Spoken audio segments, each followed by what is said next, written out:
Hey guys, in today's video, I'm going to be showing you how to make any object you want levitate.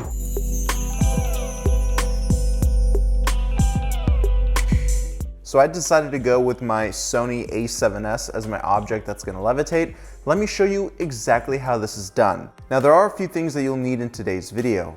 First things first, you do need a green screen. I'm using a green screen from Valeris Screens. There's a few reasons why I went with this company. One, they make very portable green screens, and two, their green screens are very bright green. They're basically like a neon green. They create an accurate green color, so it makes your computer work a lot less to eliminate that green, so that way we can get a proper key for this effect. The green screen that I have is made out of a special fabric which doesn't have any wrinkles, which will avoid any dark spots on the green screen. And as I mentioned earlier, we want our green screen to look as green as possible. Another great way to make your green screen look good is with proper lighting. For example, I have a few different lights here. I have a key light, which is responsible for lighting up the subject, and then I have two RGB tube lights set to 5500 degree color temperature, which will evenly distribute light throughout the whole entire green screen. When you are filming your effect, it's important to keep distance away from the green screen, so that way you won't have any green reflections on your skin, and it will keep your object away from the green too. If you don't set up your lights properly, and if you stand in the wrong light, you can actually see the amount of shadows that you can cast on the green screen. You definitely want to avoid this because you are going to have a tough time in editing. So make sure you keep your distance away from the green screen and don't stand within the green screen's lights. Only try to stand in front of your key light. Now to make this effect work, grab your object, attach a tether to it, and try to film at a high frame rate.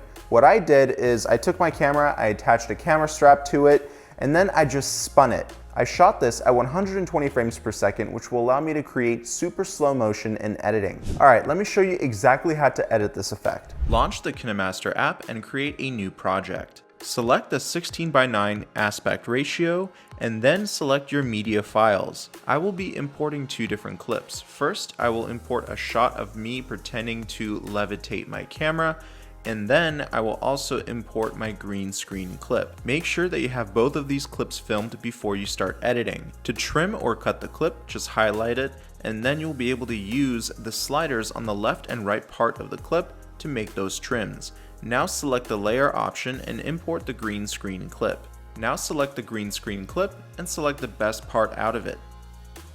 To make any cuts or trims just like before, make sure that the clip is selected and slide one end of the clip over to the playhead.